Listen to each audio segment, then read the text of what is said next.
강민주는 39층 사무실 창가에 서서 서울 도심을 내려다보았습니다. 11월의 차갑고 건조한 바람이 유리창을 스쳤습니다. 그의 명함에는 IT전략본부 상무이사라는 직함이 또렷했습니다. 업계에서 가장 빠르게 임원 자리에 오른 사람, 억대 연봉, 화려한 경력. 그러나 그는 지금 텅 빈 기분이었습니다. 책상 위에는 오늘 마무리해야 할 기획서가 3권 쌓여 있었습니다. 내일 오전 임원회의 자료도 준비해야 했습니다. 민주는 손목시계를 확인했습니다. 밤 10시. 빌딩 안에는 그를 포함해 서너 명만 남아 있었습니다. 그는 자리로 돌아가 노트북을 켰습니다. 화면 불빛이 그의 얼굴을 하얗게 비쳤습니다. 민준아, 방심하지 마. 머릿속에서 익숙한 목소리가 들렸습니다. 차갑고 단호한 어조였습니다. 지금 여기서 멈추면 뒤처져. 더 완벽한 기획안, 더 철저한 자기 관리, 더 나은 인간이 되어야 해. 민주는 이 목소리를 이 부장이라고 불렀습니다. 그가 25에 처음 회사에 들어왔을 때 만난 실제 상사의 이름이었습니다. 하지만 지금 이 목소리는 외부에서 오는 것이 아니었습니다. 그의 내면 깊은 곳에서 마치 또 다른 자아처럼 끊임없이 속삭였습니다. 민주는 지난 15년간 이 목소리의 명령에 따라 살았습니다. 새벽 5시에 일어나 운동을 했습니다. 업무 관련 서적을 한 달에 5권씩 읽었습니다. 주말에는 MBA 과정을 밟았습니다. 네트워킹 모임에 빠짐없이 참석했습니다. 술자리에서도 자세를 흐트러뜨리지 않았습니다. 그 결과 그는 동기들보다 빨리 승진했습니다. 프로젝트마다 성공을 거뒀습니다. 그런데 이상했습니다. 목표를 달성할 때마다 쾌감 대신 공허함이 찾아왔습니다. 상무 직함을 받던 날 그는 축하 파티장에서 웃으며 건배를 했지만 가슴속은 텅 비어 있었습니다. 집으로 돌아가는 택시 안에서 그는 생각했습니다. 이게 다인가? 그럼 이제 뭘 해야 하지? 이 부장의 목소리는 즉시 대답했습니다. 다음 목표를 세워야지. 본부장, 그 다음엔 부사자. 멈추면 끝이야. 민주는 잠을 잘 수 없었습니다. 밤마다 천장을 바라보며 내일 할 일 목록을 머릿속으로 정리했습니다. 휴가를 가도 노트북을 챙겼습니다. 가족과 저녁을 먹으면서도 업무 메일을 확인했습니다. 아내는 점점 말이 없어졌습니다. 10살 난 딸은 아빠가 집에 있어도 없는 것 같다고 말했습니다. 3달 전부터 증상이 심해졌습니다. 아침에 일어나면 온몸이 납덩이처럼 무거웠습니다. 샤워를 하다가 갑자기 숨이 막혔습니다. 회의 중에 가슴이 조여왔습니다. 병원에 가서 검사를 받았지만 의사는 신체적으로 이상이 없다고 했습니다. 다만 극심한 스트레스와 번아웃 증상이라고 덧붙였습니다. 좀 쉬세요. 일을 줄이시든지. 의사의 말을 들으며 민주는 속으로 비웃었습니다. 쉬다니. 어떻게 쉬어? 멈추면 모든 게 무너지는데. 그러다 지난주 민주는 회의실에서 쓰러졌습니다. 정확히는 쓰러진 것이 아니라 더 이상 일어설 수 없었습니다. 다리에 힘이 풀리고 시야가 흐려졌습니다. 구급차를 타고 병원에 실려갔습니다. 응급실에서 링거를 맞으며 그는 천장의 형광등을 멍하니 바라봤습니다. 이렇게 살 수는 없어. 퇴원 후 민주는 오랜 친구에게 전화를 걸었습니다. 친구는 인왕산 자락에 있는 작은 사찰을 추천했습니다. 선정각이라는 이름의 별채가 있는데 그곳에 해선 스님이 계신다고 했습니다. 거기 가보면 뭔가 달라질 거야. 나도 힘들 때 갔었는데. 민주는 주저했습니다. 그는 종교가 없었습니다. 명상이나 영적인 것들을 믿지 않았습니다. 하지만 다른 방법이 없었습니다. 상담도 받아봤고 자기계발서도 수십 권 읽었지만 아무것도 소용없었습니다. 마침내 민주는 이른 아침 인왕산으로 향했습니다. 단풍이 절반쯤 진 산길을 한참 올라가자 작은 기와지붕이 보였습니다. 선정각, 소박한 한옥 건물이었습니다. 마당에는 커다란 은행나무 한 그루가 노란 잎을 떨구고 있었습니다. 민주는 신발을 벗고 마루에 올라섰습니다. 안에서 은은한 향 냄새가 났습니다. 잠시 후 회색 승복을 입은 스님이 나타났습니다. 혜선 스님은 50대쯤으로 보였습니다. 주름진 얼굴이었지만 눈빛은 맑고 깊었습니다. 앉으시지요. 민주는 방바닥에 무릎을 꿇고 앉았습니다. 그리고 준비해온 말들을 쏟아냈습니다. 자신이 얼마나 노력해왔는지, 얼마나 지쳤는지, 도대체 왜 이렇게 사는지 모르겠다고 말을 하다가 목이 메었습니다. 스님, 저는 이 지옥 같은 노력에서 벗어나고 싶습니다. 민준의 목소리가 떨렸습니다. 저는 이미 있는데 왜 계속 되려 하는 걸까요? 혜선 스님은 한동안 아무 말 없이 민준을 바라보았습니다. 창밖에서 바람이 은행잎을 흩날렸습니다. 고요한 침묵이 흘렀습니다. 그 침묵 속에서 민주는 자신이 얼마나 시끄러운 머릿속에 살고 있었는지 처음으로 깨달았습니다. 스님은 천천히 입을 열었습니다. 먼저 하나만 물어보겠습니다. 민주는 고개를 들었습니다. 당신은 누구입니까? 혜선 스님의 질문이 방 안에 머물렀습니다. 당신은 누구입니까? 민주는 당황했습니다. 이렇게 단순한 질문에 답을 못할 리 없었습니다. 그는 입을 열었습니다. 저는 강민준입니다. 42살이고 IT 기업 상무이고. 그것들은 당신의 이름표이지요. 스님이 부드럽게 가로막았습니다. 이름표를 떼어내도 당신은 여전히 있습니까? 민주는 잠시 멈칫했습니다. 그리고 다시 대답했습니다. 저는 이 몸입니다.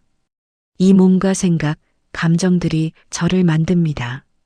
그 몸은 어렸을 때와 지금이 같습니까? 스님이 물었습니다. 아니요. 물론 다르지요. 그럼 어느 것이 진짜 당신입니까? 10살 때의 몸입니까?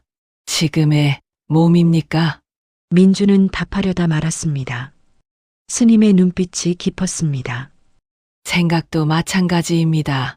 지금 이 순간 떠오르는 생각과 10년 전의 생각이 다릅니다. 감정도 아침과 저녁이 다르지요. 변하는 것이 어떻게 당신의 본질이 될 수 있습니까? 민준의 머릿속이 복잡해졌습니다. 그는 평생 논리적으로 사고하며 살아왔습니다. 하지만 지금 스님의 질문 앞에서 그의 논리는 작동하지 않았습니다. 하지만 저는 분명히 여기 있습니다. 제가 경험하고 생각하고 느끼고. 그렇습니다. 당신은 분명히 있습니다. 스님이 고개를 끄덕였습니다. 문제는 당신이 무엇과 자신을 동일시하느냐입니다. 당신은 지금 옷, 이름, 직책, 기억, 생각들을 나라고 부르고 있습니다. 하지만 그것들은 모두 당신이 입은 것이거나 가진 것일 뿐입니다. 민주는 입술을 깨물었습니다. 무언가가 흔들리는 느낌이었습니다. 그때 머릿속에서 익숙한 목소리가 들렸습니다. 이건 비논리적이야. 상무는 논리로 살아야 해. 이런 추상적인 이야기에 시간을 낭비하지 마. 이 부장의 목소리였습니다. 차갑고 단호했습니다. 민준의 미간이 찌푸려졌습니다. 스님은 그 표정을 놓치지 않았습니다. 지금 무슨 생각을 하십니까? 아, 제 안에서 어떤 목소리가 들립니다. 이게 비논리적이라고, 시간 낭비라고. 민준이 솔직하게 말했습니다. 좋습니다. 그럼 묻겠습니다. 스님이 앞으로 조금 몸을 기울였습니다. 그 목소리를 듣고 있는 사람은 누구입니까? 민준의 숨이 멈췄습니다. 순간 모든 것이 고요해졌습니다. 그는 자신의 내면을 들여다봤습니다.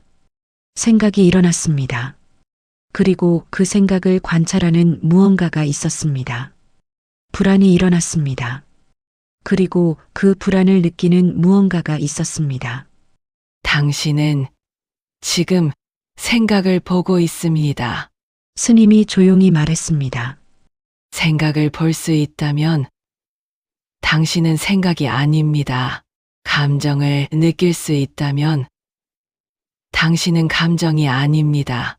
몸의 감각을 인식할 수 있다면 당신은 몸이 아닙니다. 민주는 혼란스러웠습니다. 하지만 동시에 이상한 명료함도 느꼈습니다. 그의 가슴이 두근거렸습니다. 그럼 저는 대체 무엇입니까?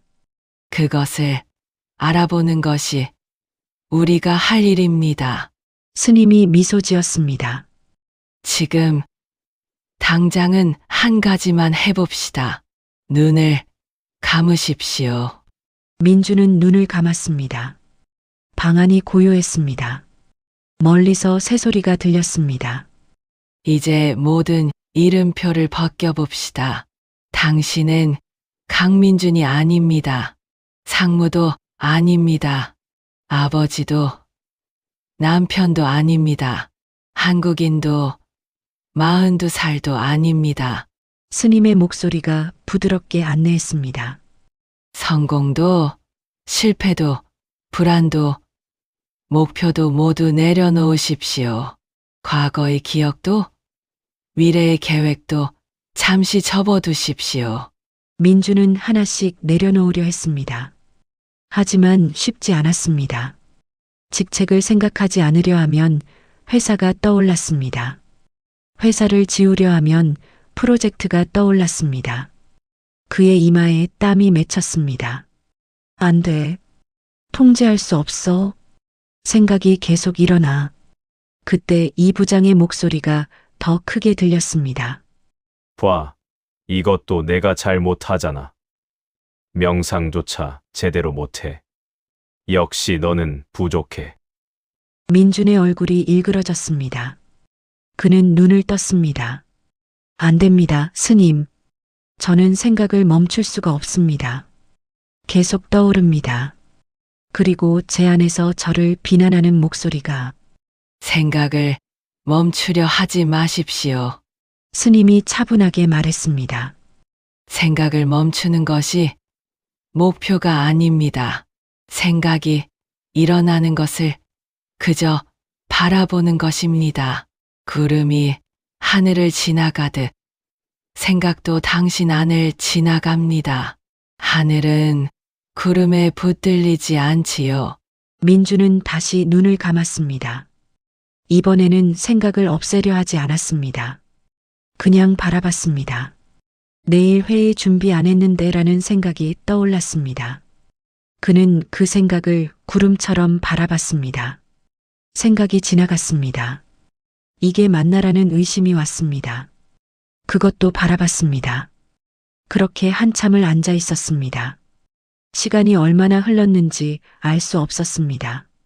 그러다 어느 순간 생각들 사이에 짧은 공백이 생겼습니다. 아무것도 없는 고요함이었습니다. 그 고요함 속에서 민주는 이상한 평화를 느꼈습니다. 하지만 그 순간도 잠깐이었습니다. 곧 이 부장의 목소리가 다시 들렸습니다. 좋아, 이 상태를 유지할 방법을 찾아야 해. 매일 아침 30분씩 명상 루틴을 만들고 앱도 깔고. 민주는 다시 긴장했습니다. 평화로웠던 순간이 사라졌습니다. 그는 눈을 떴습니다. 스님, 저는 잠깐 평화를 느꼈습니다. 하지만 다시 사라졌습니다. 제 안의 목소리가 그것마저 계획으로 만들려고 합니다. 혜선 스님은 고개를 끄덕였습니다. 그 목소리를 우리는 이 부장이라고 부르기로 하지요. 민준이 놀란 표정을 지었습니다. 제가 그렇게 부르는 걸 어떻게 중요하지 않습니다. 스님이 손을 저었습니다. 이 부장이든 내면의 비평가든 이름은 상관없습니다. 중요한 것은 그 목소리가 당신이 아니라는 사실입니다. 그 목소리도 관찰되고 있습니다. 관찰되는 것은 관찰자가 아닙니다. 민주는 깊은 혼란에 빠졌습니다. 동시에 뭔가 중요한 문턱에 서 있다는 느낌이 들었습니다. 그는 자신이 평생 나라고 믿었던 모든 것들이 사실은 나가 아닐 수도 있다는 가능성 앞에 서 있었습니다. 그럼 그 관찰자는 무엇입니까? 민준이 떨리는 목소리로 물었습니다. 그것을 다음에 함께 봅시다. 스님이 일어섰습니다. 오늘은 이만 돌아가십시오. 그리고 일상으로 돌아가서 이것만 해보십시오. 생각이 일어날 때마다 누가 이 생각을 보고 있는가를 물어보십시오. 답을 찾으려 하지 말고 그냥 물음표와 함께 머무르십시오. 민주는 마루를 내려와 신발을 신었습니다. 마당의 은행나무에서 바람이 불어왔습니다.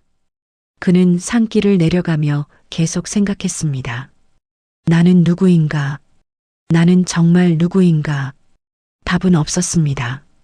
하지만 질문은 그의 가슴속 깊이 박혔습니다.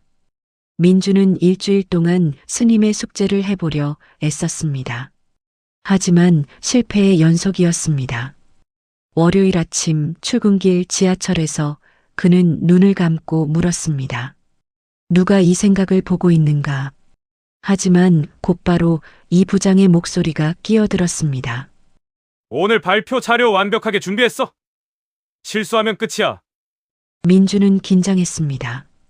관찰자를 찾기는커녕 불안에 휩싸였습니다. 화요일 저녁 회의 중에 상사가 그의 기획안을 비판했습니다. 민주는 얼굴이 화끈거렸습니다. 나는 누구인가를 떠올려 보려 했지만 소용없었습니다. 분노와 수치심이 밀려왔습니다. 그는 자신이 여전히 감정에 지배당한다는 사실에 절망했습니다. 수요일 밤 그는 침대에 누워 다시 시도했습니다. 생각들을 구름처럼 바라보려 했습니다. 하지만 생각은 구름이 아니라 폭풍우였습니다. 내일 할 일 밀린 업무, 팀원들과의 갈등, 경쟁사 동향, 끝없이 쏟아졌습니다. 민주는 베개를 움켜쥐었습니다. 목요일 그는 아내와 다퉜습니다. 사소한 일이었습니다. 설거지를 누가 할 것인가? 하지만 민주는 폭발했습니다. 당신은 내가 얼마나 힘든지 몰라. 아내는 조용히 그를 바라봤습니다. 당신도 나를 몰라. 그 말에 민주는 할 말을 잃었습니다. 아내는 방으로 들어가 문을 닫았습니다. 민주는 거실 소파에 주저앉았습니다. 그는 자신이 모든 것을 망치고 있다는 생각에 사로잡혔습니다. 금요일 새벽 민주는 악몽에서 깼습니다. 꿈속에서 그는 끝없는 계단을 올라가고 있었습니다. 아무리 올라가도 끝이 없었습니다. 숨이 차고 다리가 후들거렸습니다. 하지만 멈출 수 없었습니다. 뒤에서 무언가가 쫓아오고 있었습니다. 그는 어둠 속에서 천장을 바라봤습니다. 시계는 새벽 4시를 가리켰습니다. 민주는 깨달았습니다. 스님의 가르침조차 그는 노력으로 바꿔버렸습니다. 관찰자를 찾아야 해, 생각을 바라봐야 해, 평화를 얻어야 해. 모두 새로운 목표가 되어버렸습니다. 이 부장은 명상마저 성취과제로 만들었습니다. 나는 구원받을 수 없어. 민주는 절망했습니다. 그는 이불을 걷어차고 일어났습니다. 샤워를 하고 옷을 입었습니다. 아직 해가 뜨기 전이었지만 그는 집을 나섰습니다. 어디로 가는지도 모르고 걸었습니다. 어느새 그는 인왕산 입구에 서 있었습니다. 이른 시간이었지만 이미 등산객 몇 명이 산길을 오르고 있었습니다. 민주는 그들을 따라 걸었습니다. 숨이 찼습니다. 다리가 아팠습니다. 하지만 계속 올라갔습니다. 선정각에 도착했을 때 그의 등은 땀으로 젖어 있었습니다. 아직 6시였습니다. 마당의 은행나무는 거의 모든 잎을 떨군 상태였습니다. 민주는 마루에 앉아 숨을 골랐습니다. 잠시 후 해선 스님이 나타났습니다. 스님은 놀란 기색 없이 그를 보고 고개를 끄덕였습니다. 들어오시지요. 민주는 방으로 들어가 무릎을 꿇었습니다. 그리고 지난 일주일의 실패를 털어놨습니다. 목소리가 떨렸습니다. 스님, 저는 안 됩니다. 노력하면 할수록 더 멀어집니다. 명상도 관찰도 아무것도 안 됩니다. 민주는 말을 잇지 못했습니다. 그의 눈에 눈물이 고였습니다. 저는 그냥 쉬고 싶습니다. 이 모든 것에서 벗어나고 싶습니다. 스님은 한동안 침묵했습니다. 그러다 조용히 물었습니다. 지금, 이 순간, 당신에게 문제가 있습니까? 민주는 고개를 들었습니다. 네, 지금 이 순간, 여기 앉아 있는 당신에게 해결해야 할 문제가 있습니까? 민주는 멍했습니다. 그는 주위를 둘러봤습니다. 조용한 방이었습니다. 향 냄새가 났습니다. 창밖에서 새소리가 들렸습니다. 그는 자신의 몸을 느꼈습니다. 다리의 통증, 등의 땀, 가슴의 두근거림. 하지만 그것들은 그냥 감각일 뿐이었습니다. 지금, 이 순간에는 민준이 더듬거렸습니다. 없습니다. 그럼, 문제는 언제 있습니까? 스님이 물었습니다. 과거를 생각할 때입니까? 미래를 계획할 때입니까? 민주는 천천히 고개를 끄덕였습니다. 둘 다입니다. 과거와 미래는 지금 여기 있습니까? 아니요. 제 머릿속에만 있습니다. 그럼 문제도 머릿속에만 있는 것 아닙니까? 민준의 숨이 멎었습니다. 스님의 말은 단순했지만 그의 가슴을 꿰뚫었습니다.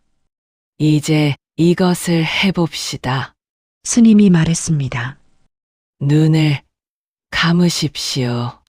하지만 이번에는 아무것도 하려 하지 마십시오. 관찰하려 하지도, 생각을 멈추려 하지도, 평화를 찾으려 하지도 마십시오. 그냥 있으십시오. 민주는 눈을 감았습니다. 익숙한 불안이 밀려왔습니다. 뭔가를 해야 하는 거 아닌가. 하지만 이번에는 그 불안도 그냥 두었습니다. 시간이 흘렀습니다.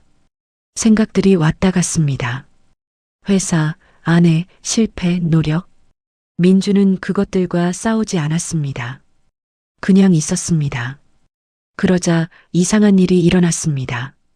생각들이 점점 느려졌습니다. 마치 파도가 잔잔해지듯. 그리고 그 사이사이로 고요함이 스며들었습니다. 텅 빈 공간이었습니다. 하지만 그 공간은 공허하지 않았습니다. 뭔가로 가득 차 있었습니다. 평화? 아니, 그것보다 더 깊은 것이었습니다. 민주는 그 공간 속에 머물렀습니다. 얼마나 시간이 흘렀는지 몰랐습니다. 그곳에는 시간이 없었습니다. 민준도 상무도 남편도 아버지도 없었습니다. 성공도 실패도 불안도 목표도 없었습니다. 그저 있음만이 있었습니다. 그 있음 속에서 민주는 처음으로 완전한 평화를 느꼈습니다. 아무것도 더할 것이 없는, 아무것도 부족하지 않은 완벽함이었습니다. 노력으로 얻은 것이 아니었습니다. 노력을 멈췄을 때 저절로 드러난 것이었습니다. 민주는 천천히 눈을 떴습니다. 세상이 달라 보였습니다. 아니, 세상은 그대로인데 그것을 보는 눈이 달랐습니다. 모든 것이 선명했습니다. 나무도, 바람도, 스님의 얼굴도, 이것이 민준이 떨리는 목소리로 말했습니다. 이것이 무엇입니까? 혜선 스님이 미소 지었습니다. 이것이 당신입니다. 어떤 옷도 입지 않은, 어떤 이름표도 붙이지 않은 순수한 있음입니다. 우리는 이것을 현존이라고 부릅니다. 민주는 눈물을 흘렸습니다. 하지만 슬픔의 눈물이 아니었습니다. 오랜 방황 끝에 집으로 돌아온 사람의 눈물이었습니다. 이곳에는 문제가 없습니다. 스님이 말했습니다. 어찌 노력하여 얻겠습니까? 이미 있는데. 민주는 고개를 끄덕였습니다. 그는 이제 알았습니다. 그가 평생 찾아 헤맨 평화는 먼 곳에 있지 않았습니다. 노력으로 도달해야 할 목표도 아니었습니다. 그것은 항상 거기 있었습니다. 모든 생각 아래, 모든 감정 아래, 그의 가장 깊은 곳에. 하지만 질문이 남았습니다. 이 평화를 어떻게 일상에서 유지할 것인가? 이 부장의 목소리가 다시 나타나면 어떻게 할 것인가? 민주는 스님을 바라봤습니다. 그의 눈빛에는 희망과 두려움이 함께 있었습니다. 민준의 질문에 혜선 스님은 잠시 침묵했습니다. 창밖에서 까치 울음소리가 들렸습니다. 스님은 찻잔에 따뜻한 차를 따라 민준 앞에 놓았습니다. 현존을 유지하려 하지 마십시오. 스님이 말했습니다. 현존은 당신이 만들어낸 것이 아닙니다. 원래 있던 것입니다. 유지하려는 순간, 그것은 다시 노력이 됩니다. 민주는 찻잔을 두 손으로 감쌌습니다. 따뜻함이 손바닥에 전해졌습니다. 그럼 어떻게 해야 합니까? 이해해야 합니다. 스님이 찻잔을 들며 말했습니다. 현존과 개인은 다릅니다. 현존은 물이고, 이 부장은 그 물에 비친 달 그림자입니다. 물과 그림자는 섞이지 않습니다. 민주는 찻잔을 내려놓았습니다. 하지만 제가 느끼기에는 섞여 있습니다. 평화와 불안이 동시에 옵니다. 그것은 당신의 주의가 빠르게 오가기 때문입니다. 스님이 설명했습니다. 주의가 현존에 머물 때는 고요합니다. 하지만 주의가 이 부장에게로 이동하면 천존이 스스로를 이 부장이라고 착각합니다. 마치 최면에 걸린 것처럼. 민주는 스님의 말을 곱씹었습니다. 그리고 물었습니다. 그럼 이 부장의 목소리가 들릴 때는 어떻게 합니까? 목소리를 없애려 하지 마십시오. 싸우면 힘을 줍니다. 스님이 찻잔을 내려놓았습니다. 그저 듣되 동일시하지 마십시오. 나는 이것을 보고 있을 뿐, 나는 이것이 아니다라고 자각하십시오. 민주는 눈을 감았습니다. 이 부장의 목소리를 떠올렸습니다. 빨리 회사로 돌아가야 해. 일이 밀렸어. 예상대로 목소리가 들렸습니다. 민주는 그 목소리를 관찰했습니다.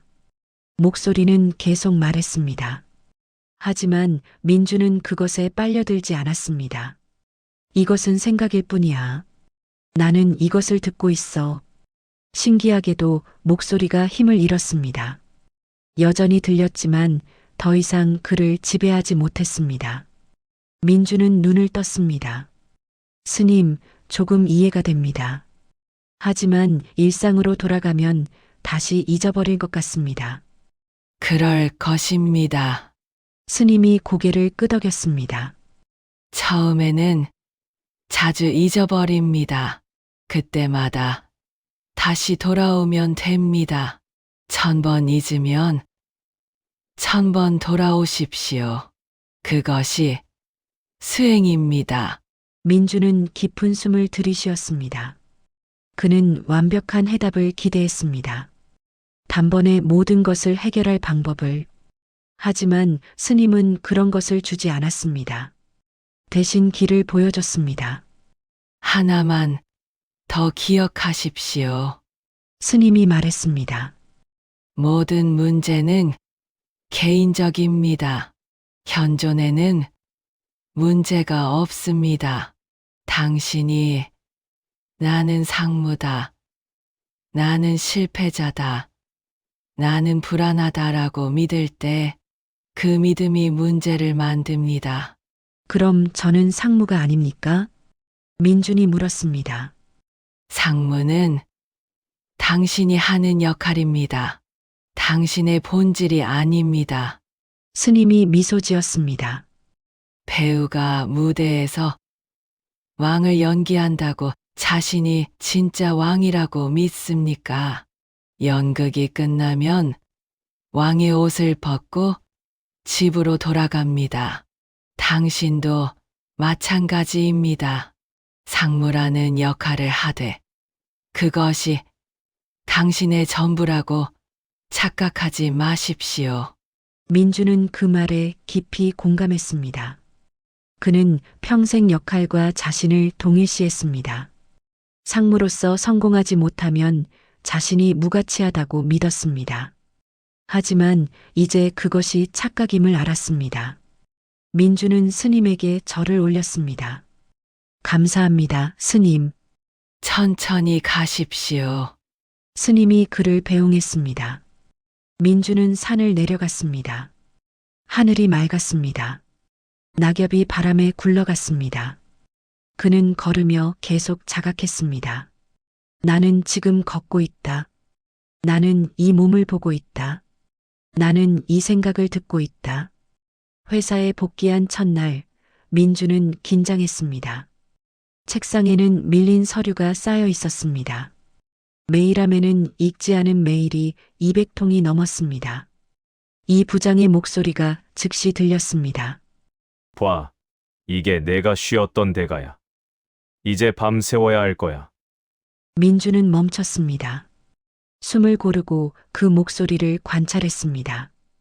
이것은 불안이라는 생각이야. 나는 이것을 보고 있어. 목소리가 조용해졌습니다. 민주는 차분하게 일을 시작했습니다. 점심시간 후배 직원이 다가왔습니다. 상무님 괜찮으세요? 많이 힘드셨다고 들었는데. 민주는 잠시 망설였습니다. 예전에 그라면 괜찮아. 아무것도 아니야라고 허세를 부렸을 것입니다. 하지만 이번에는 솔직하게 말했습니다. 많이 힘들었어요. 하지만 좋은 경험이었습니다. 후배가 놀란 표정을 지었습니다. 상무님도 힘드실 수 있구나. 저는 상무님이 항상 완벽하신 줄 알았어요. 저도 그렇게 보이려고 애썼습니다. 민준이 웃었습니다. 하지만 그게 저를 더 힘들게 했어요. 후배는 고개를 끄덕이며 자리로 돌아갔습니다. 민주는 그 짧은 대화에서 해방감을 느꼈습니다. 완벽해 보여야 한다는 강박에서 조금 벗어난 기분이었습니다. 저녁 집으로 돌아가는 길에 민주는 꽃집에 들렀습니다. 아내가 좋아하는 프리지아를 샀습니다. 집에 도착했을 때 아내는 거실에서 책을 읽고 있었습니다. 민주는 꽃을 내밀었습니다. 미안해요. 아내가 고개를 들었습니다. 눈빛이 복잡했습니다. 뭐가요? 모든 게요. 민준이 소파에 앉았습니다. 당신을 몰랐다고 말한 게 맞아요. 저는 저 자신도 몰랐어요. 그러니 당신을 어떻게 알겠어요? 아내는 한동안 말이 없었습니다. 그러다 조용히 말했습니다. 당신이 변한 것 같아요. 변하려고 노력하는 게 아니에요. 민준이 대답했습니다. 그냥 제가 누군지 조금 알게 됐어요. 아내가 꽃을 받아들었습니다. 그리고 처음으로 오랜만에 웃었습니다. 작은 미소였지만 민준의 가슴을 따뜻하게 했습니다. 다음 주 팀 회의에서 민준은 새로운 방식으로 일했습니다. 완벽한 기획안을 만들려고 밤을 새우지 않았습니다. 대신 팀원들의 의견을 더 많이 들었습니다. 자신의 생각이 틀렸다는 것을 인정하기도 했습니다. 처음에는 어색했습니다. 이 부장의 목소리가 계속 경고했습니다. 이러다 무시당해. 리더십을 잃을 거야. 하지만 민주는 그 목소리를 관찰하며 놔뒀습니다. 놀랍게도 팀 분위기가 좋아졌습니다. 직원들이 더 자유롭게 의견을 냈습니다. 회의가 살아났습니다. 프로젝트 결과도 나빴지 않았습니다. 아니, 오히려 더 창의적이었습니다. 한 달이 지났습니다. 민주는 여전히 이 부장의 목소리를 들었습니다. 불안도 느꼈습니다. 하지만 이제 그것들에 삼켜지지 않았습니다. 그는 생각과 감정을 느끼되 그것이 자신이라고 믿지 않았습니다. 어느 일요일 민주는 딸과 함께 공원을 걸었습니다. 딸이 낙엽을 주우며 말했습니다. 아빠, 요즘 좋아 보여요. 그래? 민준이 물었습니다. 전에는 아빠가 여기 있어도 어딘가에 있는 것 같았는데 지금은 진짜 여기 있는 것 같아요. 민주는 딸의 손을 잡았습니다. 딸의 말이 정확했습니다. 그는 이제 여기에 있었습니다. 과거나 미래가 아닌 현재에, 생각 속이 아닌 삶 속에. 그날 밤 민주는 선정각을 다시 찾았습니다. 혜선 스님은 마당에서 낙엽을 쓸고 있었습니다. 스님, 감사드립니다. 민준이 말했습니다. 아직 완벽하지는 않습니다. 자주 잊어버립니다. 하지만 돌아오는 길을 알게 됐습니다. 스님이 빗자루를 세우고 민준을 바라봤습니다. 완벽해지려 하지 마십시오. 그것도 이 부장의 목표입니다. 민준이 웃었습니다. 알고 있습니다. 스님도 미소 지었습니다. 이제 마지막 가르침을 드리겠습니다. 민주는 귀를 기울였습니다. 혜선 스님은 빗자루를 벽에 기대 세우고 마루에 올라섰습니다. 민준도 따라 앉았습니다. 저녁 하늘이 붉게 물들고 있었습니다. 마지막 가르침이라고 하셨지만 스님이 말을 시작했습니다. 사실 새로운 것은 없습니다. 이미 다 말씀드렸습니다. 민주는 고개를 가볍게 숙였습니다. 다시 한번 들려주십시오. 스님은 잠시 먼 산을 바라봤습니다. 의식이 의식 자신을 자각하도록 하십시오. 끊임없이 민준이 귀를 기울였습니다. 생각이 일어날 때 내가 이것을 보고 있구나 하고 자각하십시오. 감정이 일어날 때도 마찬가지입니다. 이 부장의 목소리가 들릴 때도 마찬가지입니다. 자각하면 최면이 풀립니다. 그것이 전부입니까? 민준이 물었습니다. 그것이 전부입니다. 스님이 고개를 끄덕였습니다. 복잡하지 않습니다. 다만 꾸준해야 합니다. 1000번 잊으면 1000번 돌아오십시오. 10,000번 잊으면 10,000번 돌아오십시오. 그것이 깨어 있음입니다. 민주는 깊이 숨을 들이쉬었습니다. 그리고 물었습니다. 저는 이제 무엇을 해야 합니까? 상무로서, 남편으로서, 아버지로서. 하던 것을 하십시오. 스님이 단순하게 답했습니다. 하지만 되려고 하지 마십시오.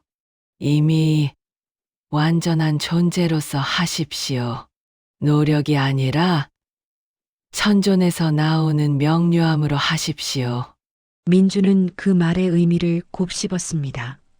일을 하되 성공하려고 애쓰지 않기, 사랑하되 사랑받으려고 애쓰지 않기, 존재하되 특별해지려고 애쓰지 않기. 감사합니다, 스님. 민준이 깊이 절을 올렸습니다. 저를 구해주셨습니다. 구원은 제가 한 것이 아닙니다. 스님이 말했습니다. 당신이 이미 구원받아 있음을 알아차린 것뿐입니다. 민주는 산을 내려갔습니다. 어둠이 깔리기 시작했습니다. 그는 걸으며 자각했습니다. 발이 땅을 밟는 감촉, 차가운 바람, 멀리서 들리는 차 소리, 모든 것이 생생했습니다. 다음 날 월요일 민주는 평소보다 일찍 출근했습니다. 사무실은 아직 조용했습니다. 그는 창가에 서서 도심을 바라봤습니다.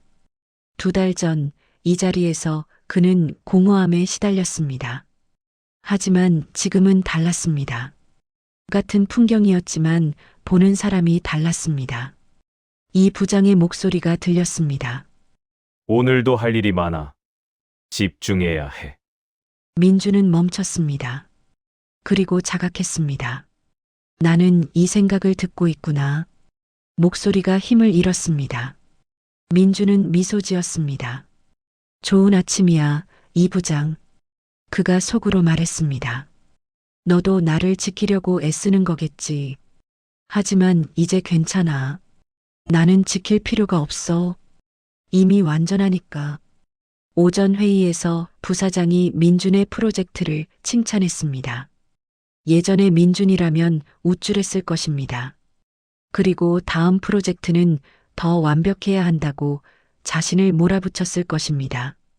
하지만 지금은 그냥 고맙다고 말했습니다. 칭찬을 받아들이되 거기 붙들리지 않았습니다.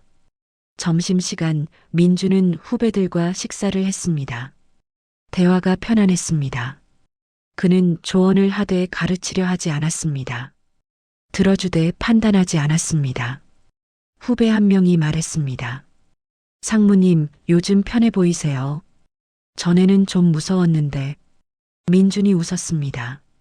미안해요. 제가 저한테 무서웠나 봐요. 모두가 웃었습니다. 식사 후 민준은 회사 근처 작은 공원을 걸었습니다. 벤치에 앉아 하늘을 봤습니다. 구름이 천천히 흘러갔습니다. 그는 아무 생각 없이 그것을 바라봤습니다. 나는 지금 구름을 보고 있다. 나는 이 고요함 속에 있다. 그 순간 깊은 평화가 찾아왔습니다. 아무것도 더할 것이 없는 완벽함이었습니다. 민주는 웃음이 나왔습니다. 이 평화가 늘 여기 있었다는 사실이 신기했습니다. 저녁, 집에 돌아가니 아내가 저녁을 준비하고 있었습니다. 민주는 부엌으로 가서 말했습니다. 내가 할게요. 괜찮아요. 거의 다 했어요. 그래도 민준이 앞치마를 둘렀습니다. 같이 해요. 둘은 나란히 서서 설거지를 했습니다. 아내가 씻은 그릇을 민준이 닦았습니다. 물소리가 고요했습니다. 아내가 조용히 말했습니다. 당신 많이 편안해졌어요. 당신 덕분이에요. 민준이 대답했습니다. 기다려줘서 고마워요. 아내가 그의 손을 잠깐 잡았습니다. 따뜻했습니다. 식사 후 민주는 딸의 방문을 두드렸습니다.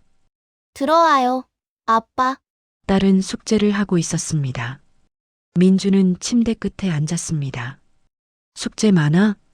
그냥, 그래요. 딸이 연필을 놓고 글을 봤습니다. 아빠는 왜 맨날 바빠요? 민주는 잠시 생각했습니다. 그리고 솔직하게 말했습니다. 아빠가 중요하다고 생각하는 게 많았어. 그런데 요즘 알았어. 정말 중요한 건 많지 않더라. 그게 뭔데요? 너, 엄마, 그리고 지금 이 순간. 딸이 웃었습니다. 그래도 진심이야. 민준도 웃었습니다. 앞으로는 더 자주 집에 있을게. 약속할게. 진짜요? 진짜. 딸이 일어나서 민준을 껴안았습니다. 작은 몸이 따뜻했습니다. 민준은 딸을 꼭 안았습니다. 이 순간이 완벽했습니다. 한 달이 더 지났습니다. 겨울이 왔습니다. 민준은 여전히 바빴습니다. 프로젝트도 많았고 회의도 많았습니다. 하지만 그는 더 이상 번아웃되지 않았습니다. 일이 생각처럼 안 될 때도 있었습니다. 실수도 했습니다. 이 부장의 목소리도 여전히 들렸습니다. 하지만 민주는 그것들에 휩쓸리지 않았습니다. 멈추고 자각하고 돌아왔습니다. 현존으로. 어느 토요일 아침 민주는 혼자 인왕산을 올랐습니다. 눈이 조금 내렸습니다. 선정각 마당에 눈이 쌓여 있었습니다. 혜선 스님은 마루에서 차를 마시고 있었습니다. 앉으시지요. 민주는 눈을 털고 올라갔습니다. 스님이 따뜻한 차를 건넸습니다. 어떻습니까? 스님이 물었습니다. 여전히 잊어버립니다. 민준이 솔직하게 말했습니다. 하지만 더 빨리 돌아옵니다. 그리고 이제 알아요. 제가 노력해서 얻을 게 아무것도 없다는 걸. 저는 이미 완전하니까요. 스님이 고개를 끄덕였습니다. 잘하고 있습니다. 제가 뭘 잘하고 있습니까? 민준이 웃으며 물었습니다. 아무것도 안 하는데요. 스님도 웃었습니다. 그것이 잘하는 것입니다. 둘은 한동안 말없이 차를 마셨습니다. 창밖에 눈이 내렸습니다. 고요했습니다. 민주는 그 고요함 속에서 깊은 만족을 느꼈습니다. 스님, 감사합니다. 민준이 말했습니다. 제게 저를 되찾게 해주셨습니다. 당신은 한 번도 잃어버린 적이 없습니다. 스님이 찻잔을 내려놓으며 말했습니다. 다만 잊고 있었을 뿐이지요. 이제 기억했으니 다시 잊지 마십시오. 아니, 잊어도 괜찮습니다. 다시 돌아올 줄 아니까요. 민주는 산을 내려갔습니다. 눈 덮인 서울이 아름다웠습니다.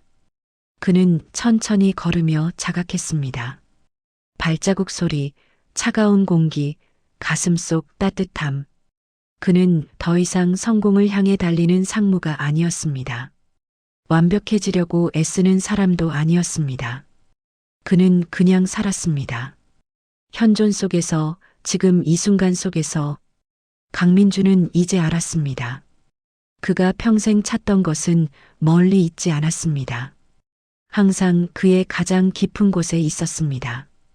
고요하고 완전한 존재로서의 자신. 아무것도 더할 필요 없는 이미 완전한 자신. 노력 대신 자각을. 성취 대신 존재를. 그것이 그의 새로운 삶이었습니다. 아니, 원래부터 그의 삶이었습니다. 그가 이제 막 기억해낸